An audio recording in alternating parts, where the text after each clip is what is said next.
I am the real young master who was taken back by the wealthy Ito family. The system assigned me a task: drive the fake young master out of the house. Sure enough, the moment I stepped into the house, my biological mother shielded the fake young master behind her and said, "Although you are my biological son, Makoto has been with us for 20 years. We've long treated him as our own child. We can't live without him." The system shouted loudly, "Quick, smash a glass, yell at them for playing favorites." However, what no one expected was that I nodded and agreed. That's understandable. 20 years of shared memories versus 20 years of biological genetics.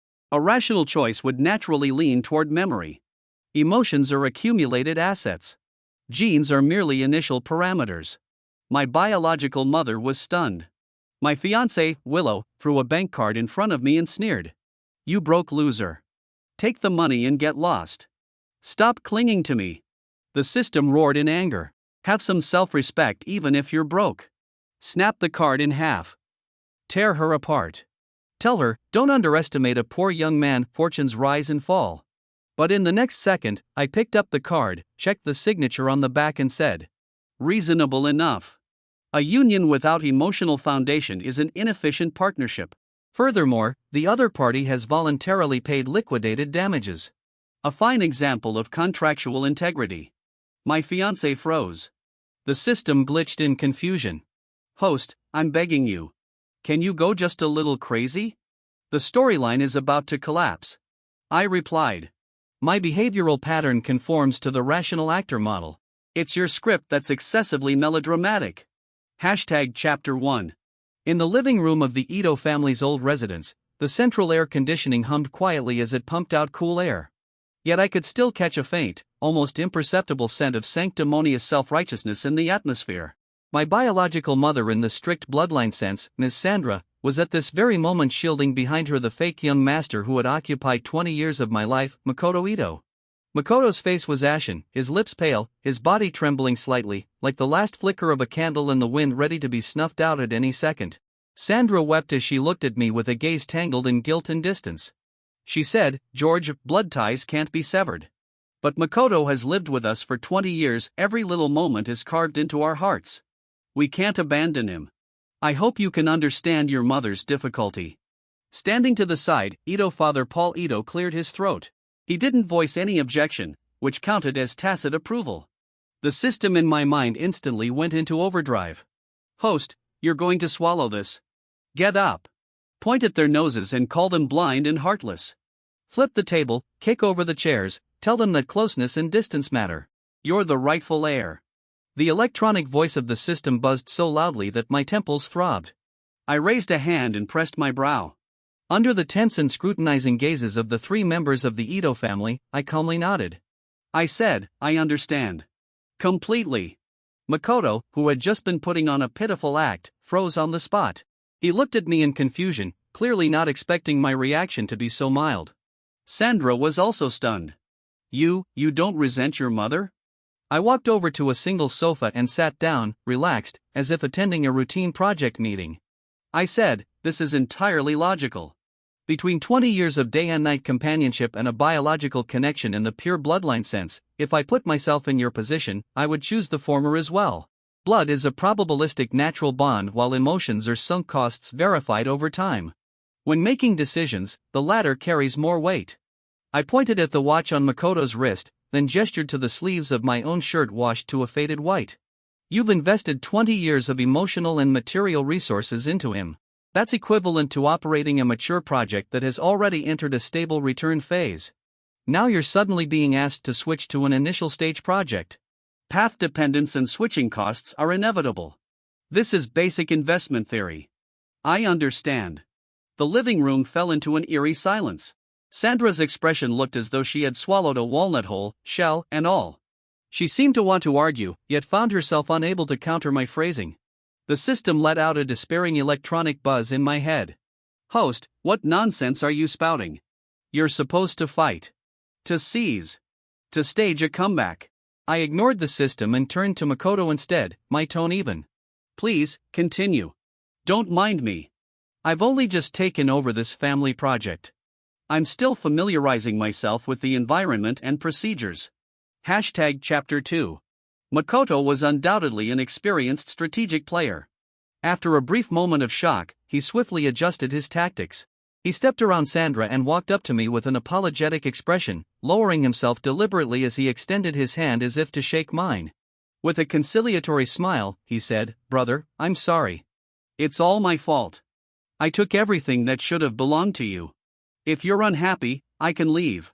In a conventional storyline, this would be the moment for me to rebuke him sharply or angrily shove his hand away, thereby cementing the accusation that I was narrow-minded. The system immediately began clamoring again. Perfect chance. Expose him. Tell him to get out right now. I looked at the hand Makoto had extended in supposed friendship. Instead of taking it, I pulled out a bottle of hand sanitizer and squeezed some onto my own palm.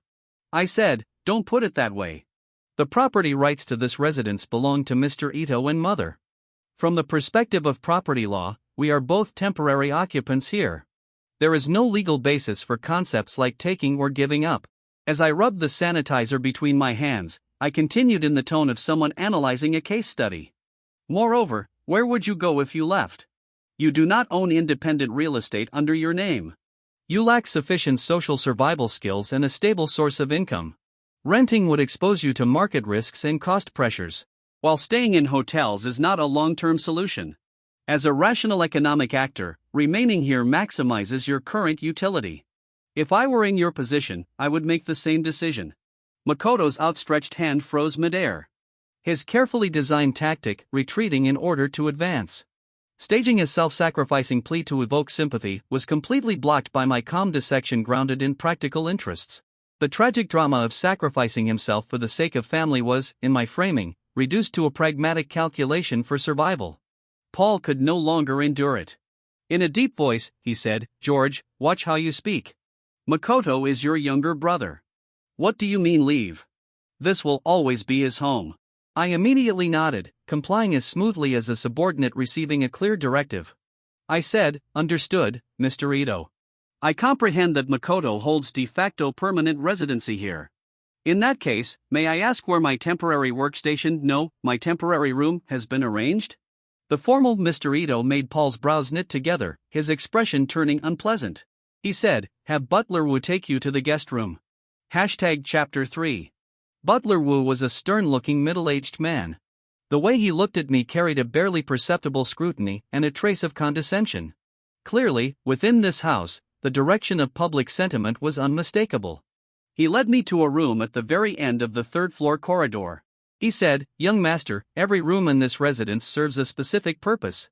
Young Master Ito keeps his leisure and daily living spaces separate, so he occupies 2 adjacent rooms. I'm afraid you'll have to make do here for the time being." The room faced north. The window was narrow, the lighting dim. There was only a single bed, an old wardrobe and a chair, there wasn't even a desk. By contrast, when we passed Makoto's suite, I caught a glimpse of bright floor-to-ceiling windows, a private sitting area and an entire wall lined with books and curated ornaments. The system crackled angrily in my mind. This is outrageous. It's not even as good as a proper guest room. Host, go. Pick the lock to his suite and move in. However, after surveying the room, I nodded with measured approval. I said, "Not bad. A north-facing room stays cool in summer, reducing air conditioning energy consumption. The compact space is easy to clean and organize. Located at the end of the corridor, it experiences minimal foot traffic, offering better privacy. Suitable for focused thinking." The prepared speech Butler Wu had likely rehearsed landed like a punch thrown into thin air, no impact whatsoever. He stared at me in disbelief. "Young master, you don't feel wronged?" I set down my simple luggage bag and took out my laptop and external hard drive. Calmly, I replied, "What is there to feel wronged about? I am an external heir airdropped in without prior contribution or seniority. Being allocated an independent resting space is already preferential treatment. Should I be expecting immediate placement in a core executive office?" I looked at Butler Wu earnestly and added, "Also, how is the Wi-Fi coverage in this house? What's the password?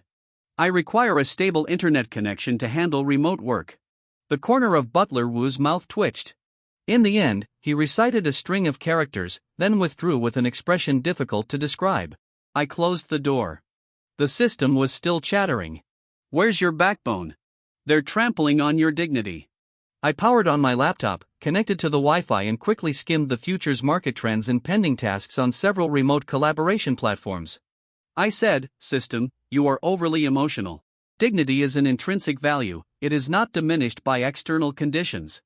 However, if I were to engage in destructive behavior out of anger, it would result in tangible economic loss.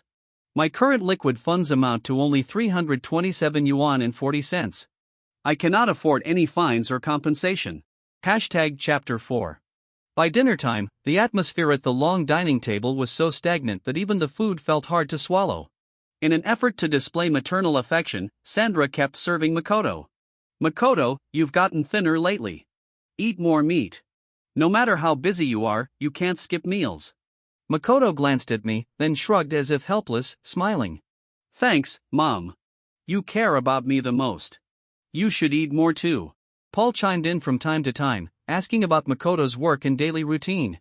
The three of them formed a harmonious family portrait, while I felt like an outsider who had wandered into a private banquet. The system shrieked. "Flip the table. Now. Dump that bowl of soup over Makoto's head." I kept my head down and focused on eating. My pace wasn't slow, but my movements were quiet and disciplined. Years of living independently and working under high intensity had trained me to complete the biological necessity of eating efficiently. Sandra seemed to finally notice something amiss.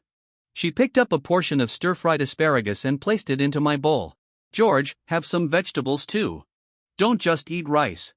The asparagus dish had barely been touched since it was served. Makoto had taken one bite and discreetly spat it out earlier. I looked at the asparagus in my bowl but didn't move my chopsticks. Makoto immediately smiled and said, "Brother, you don't like this? I suppose that makes sense. With the kind of living conditions you had before, you probably didn't get to eat high-end vegetables like this. It's normal if you're not used to it." The system exploded indignantly. "He's mocking you, saying a wild boar can't appreciate fine grain. Smash the plate. Stuff all the food into his smug mouth." I set down my chopsticks and dabbed the corner of my mouth with a napkin. "It's not that I dislike it," I said evenly. "I've finished my meal." I stood up and gave a slight nod toward Paul and Sandra. "Thank you for the hospitality. The dishes were well balanced. If there are no further matters, I'll return to my room to handle some online work."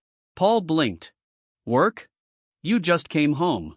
Shouldn't you spend more time with your family? Get familiar?" I glanced at my watch. It is 8:10 p.m., which falls within my scheduled personal work hours. Moreover, judging by your current exchange, the atmosphere is quite harmonious. My abrupt participation might disrupt the established dynamic.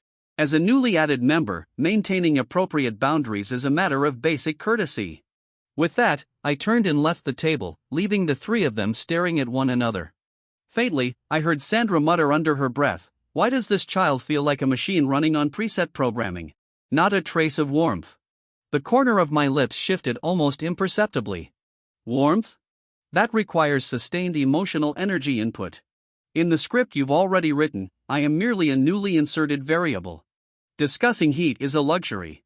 Maintaining stable operation is the priority." Chapter 5. Early the next morning, an expected visitor arrived at the old residence of the Ito family.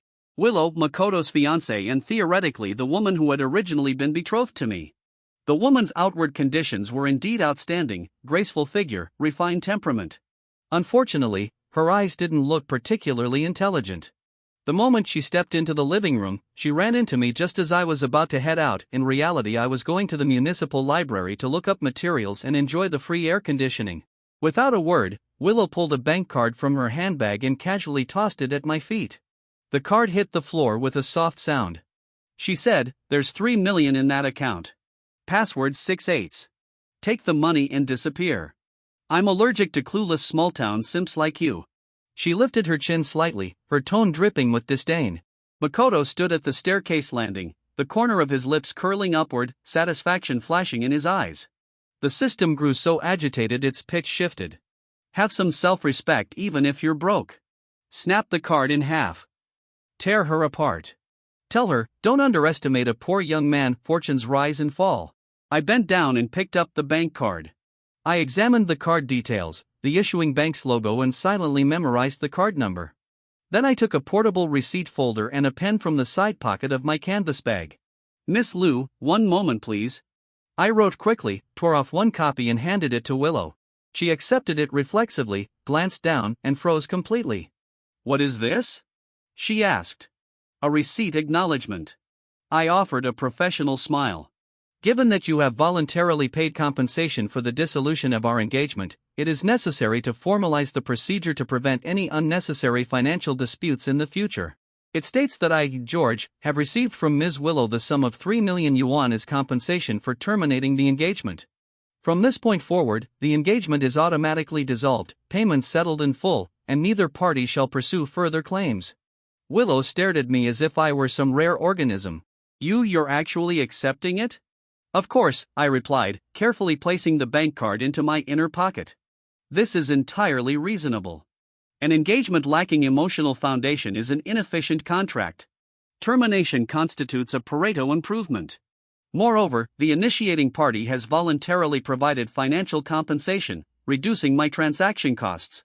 That qualifies you as a model cooperative counterpart." I even added considerately, "Would you like me to draft a formal disclaimer, or issue a brief joint announcement through mutually recognized channels to clarify matters publicly?" Willow's face flushed crimson, then shifted toward green. Every humiliating line she had prepared lost all function in the face of my receipt. Chapter 6. With 3 million yuan in hand, my financial pressure was immediately alleviated. However, I did not engage in irrational spending as the system had anticipated. Instead, I swiftly divided the sum into 3 portions, one allocated to highly liquid conservative funds, one reserved as emergency capital, and the remaining portion invested in 2 small-cap technology stocks I had been monitoring for their growth potential. That evening, when I returned to the Ito residence, the atmosphere was even more oppressive than the day before. Paul and Sandra sat rigidly on the sofa. Makoto stood to the side, head lowered, silent. The moment I stepped inside, Paul slammed his teacup down heavily on the coffee table. "George, have you no shame at all? Begging money from Willow of all people?" Makoto let out a sigh, his tone thick with disappointed righteousness. "Brother, a gentleman does not accept alms thrown at him. No matter how poor one is, one must not lose ambition. Did you only come back home for money? If you're short on cash, you could have told me. My savings, my allowance, I could lend you some. Why did you have to do this?" The system roared. "Hit back. Tell them they're playing both saint and sinner at the same time." I changed into my indoor slippers, walked into the living room and took out a rolled certificate from my document folder. I had picked it up from a custom print shop earlier that afternoon. It was imitation parchment, tied with a deep blue ribbon. When unrolled, it displayed elegant handwritten script, "Sincere appreciation for assuming partner responsibilities. Wishing you a harmonious union." I presented the certificate to Makoto with both hands. "Brother," I said calmly, "I accepted that money without hesitation. Please understand it this way, the original rights to this engagement belong to me. Now, through Miss Liu's payment, those rights have been transferred and assumed by you. The 3 million yuan may be regarded as consideration for the transfer of said rights. In the marketplace, even transferring a storefront requires a fee, let alone a premium asset like Miss Liu." Makoto stared at the rolled certificate, neither taking it nor refusing it, his face dark as charcoal. Paul gritted his teeth. You're treating marriage like an equity transaction?" "From an economic perspective," I replied evenly, "marriage indeed contains significant elements of property rights and partnership. Since a price has been offered, if I, as the party relinquishing the rights, were to refuse payment, I would distort the market signal and devalue the asset." I looked at Makoto and said with admiration, "Little brother, in the old days, wealthy patrons had to pay a fortune to buy a courtesan's freedom, a one-time cost in exchange for long-term companionship. Yet you didn't spend a single cent and still had someone free themselves for you. How could anyone not admire that?" Makoto's fury ignited. He slammed his palm onto the table with a sharp crack. His fist rose, then fell. Unable to respond, he turned and stormed off. Sandra pointed at me, her finger trembling. You're going to anger me to death." I looked at her, genuinely puzzled. "Mom, I'm safeguarding my brother's product valuation from depreciation." Chapter 7. For reasons unknown, Sandra announced that over the weekend she would take us to a downtown shopping mall to buy clothes. I told her there was no need, I could purchase my own. She feigned irritation and insisted on bringing me along, saying that she had bought Makoto's clothes since he was little and I would not be an exception. However, although it was nominally a trip to shop for me, the moment we entered the mall, Sandra and Makoto headed straight for the luxury flagship counters. "Makoto, this casual set really suits your style. Go try it on." "Makoto, look how well these trousers match, so elegant." Makoto tried on one outfit after another, and Sandra praised him each time. "My son is so handsome." I followed behind quietly, like a silent accompanying assistant. The system muttered. "Host, grab the card. Max it out. Make them see who the true bloodline heir is." I calmly watched Sandra sign receipt after receipt, feeling no emotional fluctuation. When Makoto tried on a bright orange suit, I even stepped forward voluntarily. "The color saturation is too high," I said. "It may make your complexion appear uneven. I suggest the light oat-colored one beside it. A neutral tone will look more relaxed and refined."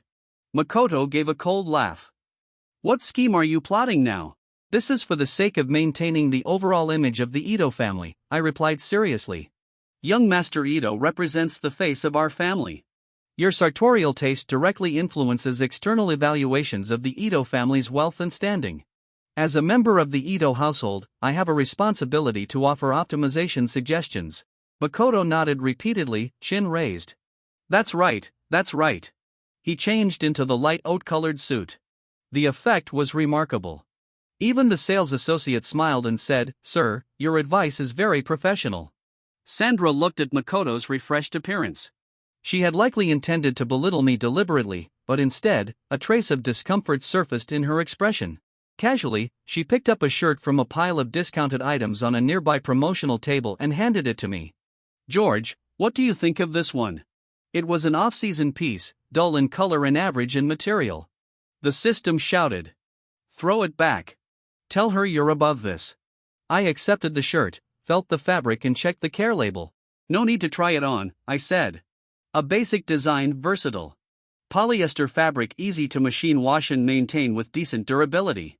Suitable for daily wear or non-formal occasions." "Thank you, Mom. It's practical." Not only did I show no dissatisfaction, I thanked her sincerely. Sandra's hand remained suspended in midair, her expression complicated and difficult to decipher. Guilt is a peculiar emotion. The more you resist, the more the other party believes you are insatiable. The more reasonable and accommodating you are, the more they begin to question themselves. At that moment, Sandra had clearly fallen into a quiet spiral of self-doubt. Chapter 8. After returning to the Ito family home, Makoto Ito once again looked displeased, as if I had taught him a lesson today, although I had no such intention. In the living room, he deliberately accidentally knocked one of Sandra's treasured antique teacups from a set onto the floor. The porcelain shattered with a crisp, piercing sound. Immediately afterward, he staggered back 2 steps and collapsed dramatically to the ground. Pointing at me, he exclaimed, "Brother, why did you kick me?" At the time, I had been standing by the window checking messages on my phone, separated from him by the length of a long sofa. Sandra and Paul rushed over at the sound, taking in the scattered porcelain shards, and Makoto sprawled on the floor. Makoto pointed at me again, his tone restrained as if suppressing grievance. "Brother said he couldn't stand how recklessly I spend money and wanted to teach me a lesson. He kicked me and knocked over Mom's teacup." Such a rudimentary frame-up tactic was practically an insult to my capacity for logic. Paul glared at me. "George, how can you be so ill-mannered?" The system shouted. "Defend yourself. Tell them you were miles away from him." I put away my phone and let out a sigh. Then, without the slightest hurry, I dialed the internal number for the Property Management Security Center. I memorized the number when I came in. I said, "Hello, this is the main living room of the Ito residence. A property damage incident has occurred here, suspected to be intentional destruction. The item involved is of relatively high value, and the statements of those present are inconsistent. Please dispatch 2 security officers immediately to secure the scene. And I suggest contacting the police to collect evidence and mediate." The entire family froze. Makoto choked on his words. "Why, you called security? And you're reporting this to the police?" I nodded. The most efficient way to resolve a dispute is to introduce an authoritative third party. Internal quarrels easily become emotional and make it difficult to assign responsibility. Security personnel can temporarily isolate the scene, and the police can conduct a preliminary inspection and take statements. Through technical means, for example, checking whether there are additional surveillance angles or by examining inconsistencies in individual accounts, it is easier to approach the truth. Paul stepped forward to stop me. Nonsense. Dragging a family matter outside, what kind of image is that? I shifted slightly aside. Dad, property damage involves property law. If I am responsible, I will bear the compensation. If my younger brother caused it, whether accidentally or intentionally, that must also be clarified. False accusations may likewise entail legal liability. Before the facts are established, preserving the scene and seeking impartial adjudication is the correct procedure. Makoto's face turned deathly pale. He had only intended for me to be scolded. He had never imagined it escalating to police involvement and an official record. Chapter 9. Security personnel arrived swiftly, followed shortly by the local patrol officer they had contacted. Upon seeing the scene inside the residence, the officer looked somewhat exasperated. Who requested police assistance? I raised my hand. I did. I pointed to the porcelain shards on the floor. Mr. Makoto here has accused me of deliberately kicking him and causing property damage. I deny this accusation. I suggest that the police record the positional relationships of all individuals present and attempt to gather additional evidence, such as alternative surveillance angles within the residence or whether any domestic staff passed by at the time and witnessed the incident. Paul's expression darkened. Forcing a smile, he said to the officer, "It's a misunderstanding. Just kids fooling around and not paying attention. We can handle it ourselves." The officer replied sternly. Filing a false report or wasting police resources is inappropriate. What exactly happened? Clarify. Makoto shrank behind Paul, too frightened to speak. I maintained an even tone. If it is confirmed to be a misunderstanding, may it be understood that Mr. Makoto withdraws his accusation against me and acknowledges that he made an erroneous identification under impaired judgment? Makoto gritted his teeth and glared at me. In the end, he gave an almost imperceptible nod. It was me. I lost my balance and knocked it over. I hit my head and thought it was my brother. The officer gave Paul and Sandra a brief lecture, emphasizing the importance of proper communication within the family and advising against escalating minor conflicts. After the police and security personnel left, Paul collapsed back onto the sofa, looking utterly drained.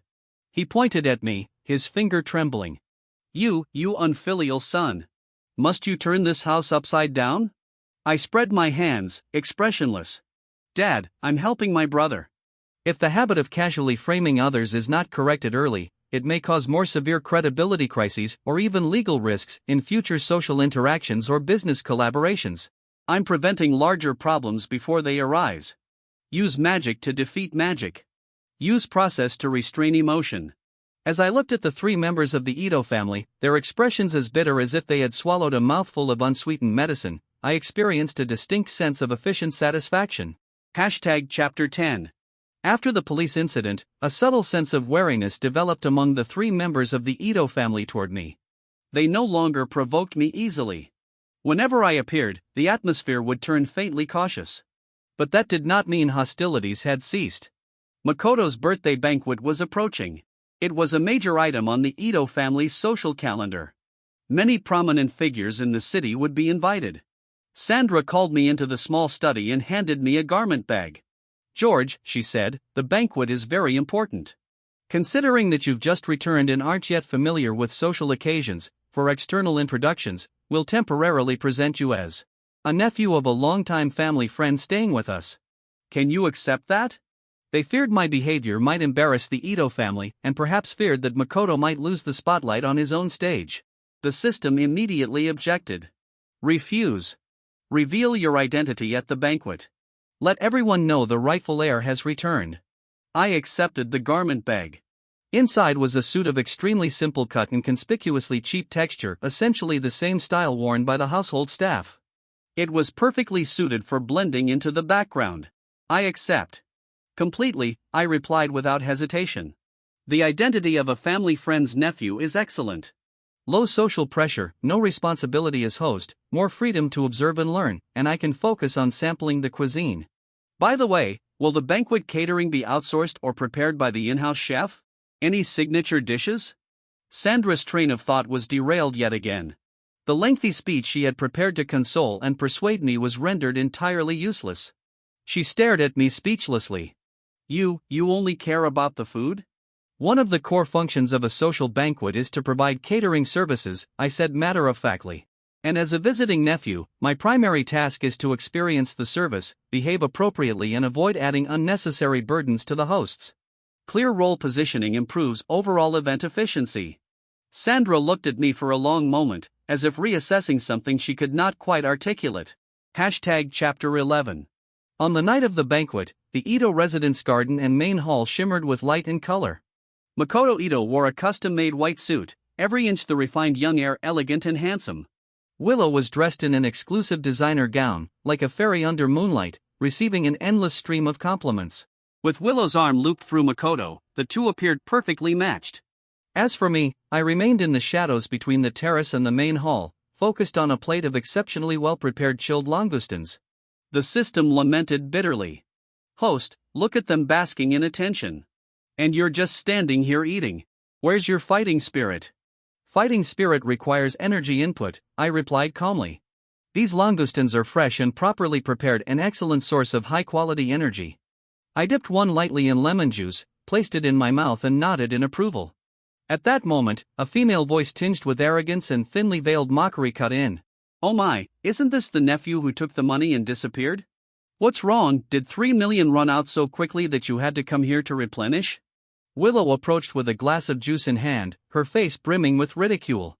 Makoto stood at the staircase landing, the corner of his lips curling upward, satisfaction flashing in his eyes. I set down my napkin and looked up at her. Miss Liu, good evening. The 3 million is currently appreciating in an orderly manner. Thank you for your concern. Willow choked slightly, then let out a cold snort. I hear you're showing up tonight as some kind of distant nephew. What's the matter, afraid to reveal your real identity? Afraid of embarrassing the Ito family? The two socialites beside her let out soft giggles. I nodded. Yes. The Ito family maintains a rigorous standard. The threshold is naturally high. As someone newly arrived, participating under a lower profile identity is a responsible approach toward the host family's reputation. On the other hand, Miss Liu, I've heard that Liu Group's project in the Southern District has encountered obstacles, that capital turnover is strained and that Chairman Liu was recently hospitalized due to stress-related health issues. With your status as a wealthy heiress potentially at risk, yet you still have the leisure to attend banquets and socialize, your composure is admirable. Willow Liu's expression shifted abruptly. Where did you hear such rumors? Stop spouting nonsense. It's not nonsense, I said, shaking my head lightly. I simply keep track of local business developments. I briefly angled my phone screen toward her. A financial news alert from minutes earlier was displayed. See, just updated, core project obstruction, liquidity pressure and the chairman stepping back temporarily for health reasons. Shouldn't you return to discuss matters with your family? Almost simultaneously, Willow's phone vibrated. She glanced at the caller ID. Her face changed instantly. Without another word, she hurried away, abandoning the confrontation. The two friends who had accompanied her exchanged looks. When they turned back to me, their expressions carried a new layer of uncertainty. What kind of background does this person have? His words land like prophecy. Chapter 12. Makoto had been watching this direction out of the corner of his eye the entire time. Seeing Willow retreat after our exchange, he picked up 2 glasses of wine and walked toward me with a gentle smile. Brother, he said warmly, I was busy entertaining guests earlier and may have neglected you. Please forgive me. Come, let's have a drink together. He handed 1 glass toward me, the corner of his lips lifting ever so slightly. I knew this scene well. The classic maneuver, spill liquid over his own head, smash the glass, then claim I had humiliated him, leaving me condemned by public opinion. The system shouted. Grab it and pour it over yourself first. Beat magic with magic. Instead, I stepped back a few paces and waved my hand lightly. No need. I don't drink alcohol. It causes gastric discomfort and affects subsequent dining efficiency. Makoto's jaw tightened. He dropped the pretense. In one swift motion, he poured the wine over his own head. The glass shattered sharply against the floor. Immediately, he began to sway backward as if about to collapse. I had anticipated this version. I quickly caught his arm as if to steady him while simultaneously hooking my foot behind his calf. Ah! In the next second, Makoto's knees buckled forward. He fell straight down, kneeling before me. The entire room's attention converged. Even the music seemed to pause for a beat. Makoto froze in shock for a moment, then his face twisted into wounded indignation. Brother, why are you forcing me to kneel to you? I know you don't like me, but today is my birthday. Whispers spread among the guests like a rising tide. Who is that? How domineering, making young Master Ito kneel. I heard he's just staying here temporarily. From some rural place, they say. No wonder. Paul and Sandra rushed over. Seeing the scene, the veins at Paul's temples throbbed. He raised his hand toward me. You insolent. My hand rose steadily and caught his wrist midair. In a calm tone, I said, Mr. Ito, I recommend conducting basic fact verification before taking action. From the breast pocket of my suit jacket, I removed a thumb-sized micro camera. To document the banquet layout details for future reference, I was wearing a portable recorder. The interaction just now has been fully captured on video.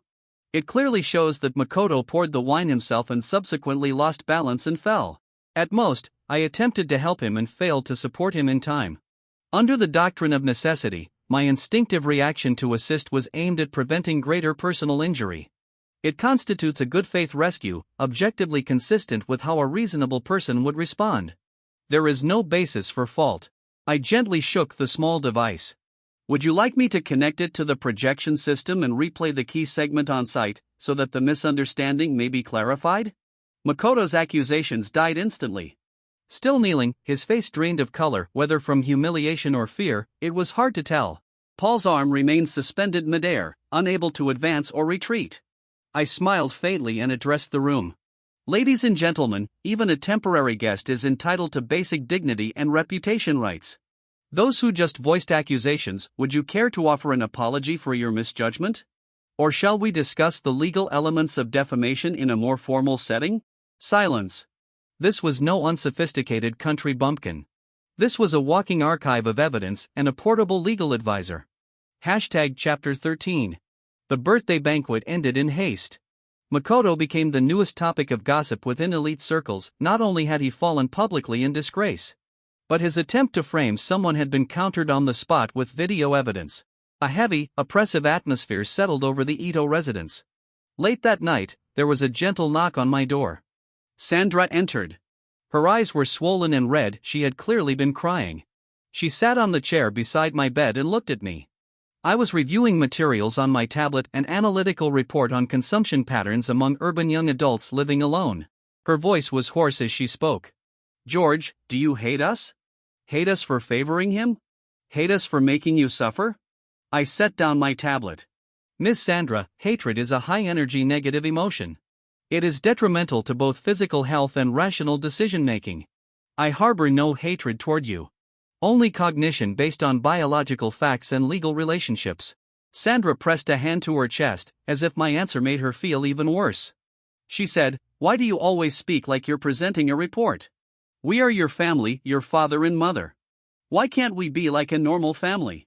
Even if you argued, shouted at us, at least we'd know you care. I let out a quiet sigh. Emotional expression within families is generally an effective method for maintaining relational bonds and fulfilling psychological needs. However, I have long established an independent system for emotional regulation and need fulfillment. Asking me to adopt another's expressive model is equivalent to assigning me unfamiliar high emotional cost labor. That requires reassessing the input-output ratio. Sandra froze. Tears lingered on her cheeks. She looked confused, almost helpless. Reassessing the input-output ratio? Allow me to illustrate. I handed her a tissue. Emotional expression styles vary by individual. My rational dominant mode may not be compatible with the emotionally interactive family environment you're accustomed to. To reduce systemic friction and improve overall harmony, once I complete my preliminary capital accumulation, I will seek a living environment more suited to my operating structure. Sandra panicked. Seek a more suited environment? She asked. You're my son. You're part of the Ito family. Where would you go? To a place, I replied evenly, where rules are clearer, interpersonal interactions are simpler and one can obtain proportional returns primarily through ability and labor. In that moment, I saw genuine fear in Sandra's eyes. She finally began to understand dimly that she might be losing her biological son. Not because of hatred, but because in his evaluation, this place was neither economically rational nor operationally efficient. Chapter 14. Just as Mr. and Mrs. Ito were sinking into a state of cognitive dissonance, the Ito family's eldest daughter returned. Angelica, Makoto's older sister, was famously indulgent toward her younger brother.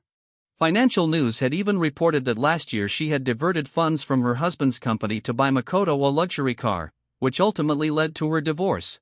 The moment she arrived home and heard about Makoto's suffering, she stormed to my door, hands on hips, shouting, "George Ito, you despicable shameless villain. How dare you scheme against Makoto like this?" Angelica was thin as a withered vine, her sharp features impossible to soften even under heavy makeup. Her eyes were bloodshot as she glared at me furiously. Before I could respond, she charged forward and swept several stacked books and notebooks off my desk, scattering them across the floor. The system yelled. "Hit back. Slap her hard and see if she still dares to act crazy." I glanced calmly at the mess on the ground, took out my phone, opened the calculator app and began pressing numbers. As I calculated, I spoke. Principles of Urban Economics, hardcover, list price 98 yuan, depreciated value 70. Practical Data Analysis with Disk, list price 128 yuan, disk scratched, depreciated value 90. Custom leather notebook, market price approximately 300, depreciated value 200. Time cost to reconstruct lost notes, calculated at my hourly rate, provisionally 500. Mental disturbance and emotional distress, discretionary 300. Miss Ito, total 1,460 yuan. QR code or cash? Angelica sneered sharply. Money, money, money. That's all you care about. Let me tell you something, in this house, I only recognize Makoto as my brother. You'd better know your place, or I have plenty of ways to make you disappear. I nodded and pressed the stop button on my phone's recording function. Understood. Threatening language recorded for the file. Miss Ito, under public security regulations, threatening another person's personal safety may result in detention and fines. Would you prefer to settle privately now, or shall I contact my legal counsel, although it is only temporary and virtual? Angelica froze, then lunged forward in fury to snatch my phone. You recorded that? I had anticipated escalation. With a swift motion, I pushed her backward onto the bed, rapidly wrapped her in the blanket layer by layer. Then rolled and wedged her securely into the gap between mattress and frame. Compared to rope restraint, this was the most appropriate control method I had evaluated under current conditions. She shrieked, her voice piercing through the door. The household staff rushed over in alarm. Paul and Sandra followed close behind. They were greeted with the sight of Angelica immobilized inside the blanket, only her head exposed, utterly unable to move. Paul roared at me. "Have you lost your mind?" My hair was slightly disheveled and Angelica's bite mark was still visible on my arm, yet my expression remained composed. "Dad," I said evenly, "elder sister just explicitly threatened to have someone harm me. I recorded it.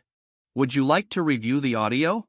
I have not engaged in any unlawful conduct or behavior contrary to public morality. Why, then, should I be subjected to such threats? Has the Ito family already acquired privileges that place it above law and social order?" The implication was heavy. Paul's face darkened instantly. The Ito family business was in a critical expansion phase, reputational risk was the last thing they could afford. Once freed, Angelica was sharply reprimanded by Paul and ordered back to her room to reflect. Angelica covered her cheek. I hadn't actually hit her, but her momentum had clearly been crushed, and stared at me in disbelief. I made a small hand gesture toward her, technically the OK sign, though it resembled a quiet declaration of victory. Threats and intimidation. I am thoroughly versed in both the criminal code and criminal procedure law. Chapter 15. Angelica was confined to the house, but she was clearly unwilling to accept defeat. A few days later, taking advantage of the house being momentarily empty, she lured me to the basement storage room under the pretense that father had something to tell me. The moment I stepped inside, she slammed the heavy door shut, locked it from the outside and cut off the power supply. The storage room plunged into darkness. The air carried a faint smell of dust and old belongings, along with the subtle rustling of unidentified creatures moving somewhere in the shadows. From outside the door, she let out a shrill laugh. "George, feel obedient now. Let's see you act arrogant again. Reflect properly in there." When you finally come to your senses and are willing to apologize to Makoto, I'll let you out. Very fitting. If the Ito house was a prison, it naturally required a warden. The system immediately warned. Host, environmental conditions are severe. Data shows prolonged confinement in a dark space significantly increases the probability of psychological breakdown. Break the door down now. The next second, I took out my phone and turned on the flashlight function. Light dispelled the darkness. Reflect? Apologize for what? I raised an eyebrow. Here, there were no disturbances. The temperature was tolerable. No Makoto's incessant chatter. No Sandra's sighs. It was, in fact, an excellent environment for focused work. I found a sturdy empty wooden crate, turned it into a makeshift stool and sat down. Activated my phone's personal hotspot and connected it to the tablet I carried with me, once again demonstrating the value of good habits. Over the next several hours, I completed the first drafts of 2 remote consulting reports, progressed through an online course module and optimized the allocation ratio of my investment portfolio. Efficiency was extremely high. Approximately 6 hours later, Paul returned home, realized I was missing and pressed Angelica for answers. Only then was the storage room door unlocked. The door opened. Light flooded in. Angelica had expected to see me on the verge of mental collapse. Instead, she saw me staring at the tablet screen with a satisfied smile. Excellent, I murmured. This strategic adjustment was timely. The projected rate of return increases by another 0.5 percentage point. I saved the document, stretched my shoulders and neck and looked toward the stunned faces at the doorway. Oh, everyone's here. Perfect. I'm a bit hungry. Is it dinner time? Angelica pointed at me as if she had seen a ghost. You're not scared? You don't feel terrified? Scared? Terrified? I stood up and dusted off my trousers. In the past, when rushing project deadlines, spending over 30 consecutive hours in cramped temporary workstations was routine. Compared to that, this space is adequate, the ventilation acceptable and the network connection stable. As long as there's electricity and internet, I can generate value. Sandra rushed forward. I subtly shifted aside as she reached for me, her eyes filled with tears. George, are you all right? Do you feel unwell anywhere? I held up my phone and tablet. I'm fine. The only issue is that the mobile signal here is slightly obstructed. Download speeds for large files were somewhat affected. If you plan to arrange similar cooling off reflections in the future, I recommend selecting a room with better signal coverage. Angelica finally broke down. In her eyes, I was no longer a normal person, but I was a monster with no sense of fear. Chapter 16. After this series of incidents, the mental states of the Ito family members visibly deteriorated. Sandra, worn down by prolonged emotional turbulence, guilt and anxiety, fell ill and was admitted to a private hospital. Angelica cried uncontrollably at her bedside, fumbling even when trying to feed her medicine. Paul and Makoto were equally at a loss, clumsy in handling even minor logistical matters. When I arrived at the hospital, I first asked Angelica to step aside. Heightened emotion will affect the patient's rest. Please moderate your volume, I said calmly. Then I proceeded efficiently, locating the nurse station, confirming the attending physician's whereabouts, reviewing the electronic medical records, discussing the case details with the doctor, arranging for a senior private caregiver, completing administrative procedures, and even confirming the billing and settlement process with hospital administration. The entire sequence unfolded with clear structure, like executing a standardized logistics support operation. When Sandra regained consciousness, she saw me using a folding knife to peel an apple for her. The peel was thin, even and continuous. George, I placed the neatly sliced apple pieces on a small dish and handed it to her. The physician's assessment indicates autonomic nervous system dysfunction triggered by emotional stress, compounded by anxiety symptoms. You require rest and pharmacological adjustment. Hospital expenses have been prepaid through the family account. The caregiver has been secured, experienced, well-reviewed, daily rate 900. Sandra looked at me, tears welling up again. George, you're the steady and reliable one. Makoto let out a cold laugh. Big brother only knows how to put on a show. Mom's been sick for days, it's sister who's been taking care of her. He can't even say a single comforting word. I folded away the knife. Comforting language constitutes emotional value and may assist psychological consolation, I replied evenly. However, recovery from illness primarily depends on medical intervention, nutritional support, and adequate rest. At this stage, ensuring procedural correctness, maintaining a restorative environment, and allocating resources efficiently are higher priorities. Paul looked at me, his gaze unusually complex. For the first time, he was forced to acknowledge that this son, overlooked, discordant, and perpetually out of sync, was, in practical matters, the most reliable and efficient person in the family. Yet that reliability carried a chill. An absolute rationality that unsettled him. Chapter 17. The scene of me taking care of Sandra in the hospital happened to be witnessed by Willow, who had come to visit. She saw me outside the doctor's office discussing the post-recovery plan in fluent professional terminology, focused and methodical. In that moment, the composure and professionalism I displayed seemed to create a certain impact on her. Willow stopped me in the corridor. Pressing her lips together, she said, "Georgito, I didn't expect you to have this side to you." I glanced at her and corrected. "Wang. Call me George Wang." Then I asked, "Miss Liu, is there something you need? If this concerns the refund of the 3 million, that topic is non-negotiable." Willow let out a small scoff. "Who cares about that? I meant, perhaps there were some misunderstandings between us before." For the first time, Willow found herself compared to Makoto's impulsiveness and occasional lack of composure. George's clarity of mind and steady execution carried a different kind of appeal. Perhaps a man like this was more dependable. The system spat indignantly. "Disgusting. The fickle ex wants to crawl back. Host, crush her pride. Tell her you're not a recycling bin for emotional leftovers." I took a small step back, making my rejection unmistakable. "Miss Liu, the contract has been terminated and the consideration has been paid. To now raise the issue of misunderstanding constitutes an attempt to alter the terms of an already executed agreement. In commercial practice, that reflects a lack of integrity. Moreover, I have no interest in reacquiring a previously disposed emotional asset even if it carries a temporary economic premium." Willow flushed with embarrassment and anger. "George, you really don't know what's good for you. What is good or bad is judged by your value system," I replied calmly. "My worth does not require your evaluation." I stepped past her and walked away without pause. Behind me, Makoto happened to exit the hospital room and witnessed the exchange. He saw the complicated look in Willow's eyes as she watched my retreating figure. The resentment in his gaze was almost tangible. Excellent. Internal contradictions had begun to shift. Chapter 18. As my presence within the Ito family continued to grow in a different way by rendering all of their emotional attacks ineffective, the system began to malfunction. It realized that the preset underdog comeback storyline could no longer move forward at all. The so-called antagonists had not suppressed me. Instead, under my rational responses, they found themselves increasingly overwhelmed. Their emotional management systems flashing red warnings one after another. The system pleaded.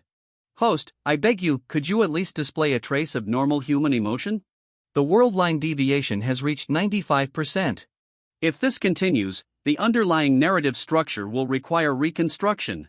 At the time, I was browsing real estate transaction platforms. My down payment had been secured. I was screening apartments that met my criteria. "System," I said evenly, "have you not yet recognized reality?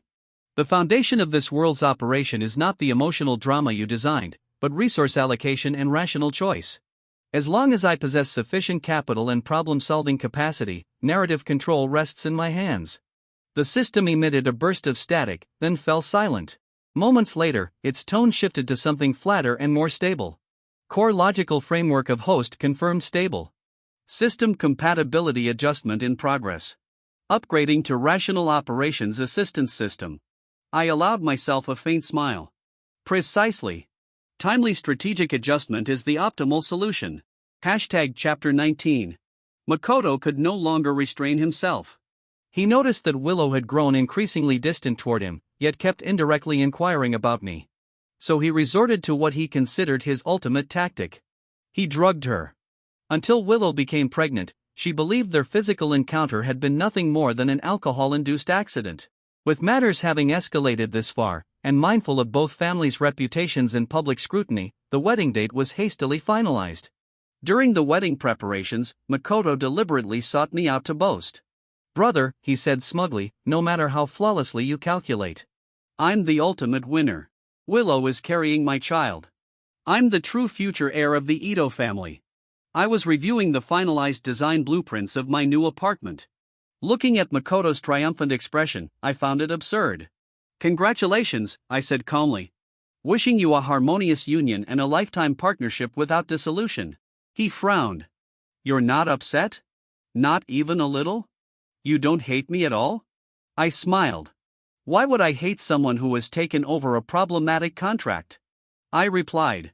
A reminder, by the way, drugging someone constitutes a criminal offense. Recording it and circulating the footage for self-congratulation differs little from voluntarily submitting evidence. Makoto's complexion changed instantly. You're slandering me. I shrugged lightly. Whether it is slander or not, time will clarify, I said, rolling up the blueprints. In any case, it is no longer my concern. I move out tomorrow. The ethical drama you have so carefully staged, I will not be making further cameo appearances. Chapter 20. On the day I moved out of the Ito residence, the entire family stood at the gate. Sandra wept openly. George, must you really leave? The house has everything. Miss Sandra, I replied evenly, appropriate spatial distance can improve relational quality. I gave her a polite, brief embrace.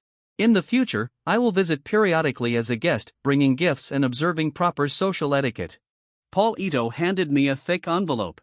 There's some cash inside. Living alone outside, you should have emergency funds. I did not refuse. I accepted it. Thank you, Mr. Ito. I will categorize this amount as an unrestricted personal gift or alternatively allocated toward a pre-deposited portion of your future support fund. I will send you detailed accounting statements periodically. Angelica stood awkwardly to the side, letting out a reluctant snort. Idiot brother. If you run into trouble out there, you can call home. No need, I replied calmly. My phone contains direct numbers for the police station, fire department, emergency medical services and the Consumer Protection Bureau. Their response efficiency is more reliable. I pulled my modest suitcase and stepped through the ornate iron gates of the Ito estate. The sunlight was excellent. The air carried the scent of freedom. The system chimed pleasantly in my mind. Notification, host has achieved a stage milestone. Issuing rational decision reward, 5 million yuan. Funds have been transferred to the designated account. I turned back for one final look at the exquisite residence, beautiful yet filled with invisible restraints.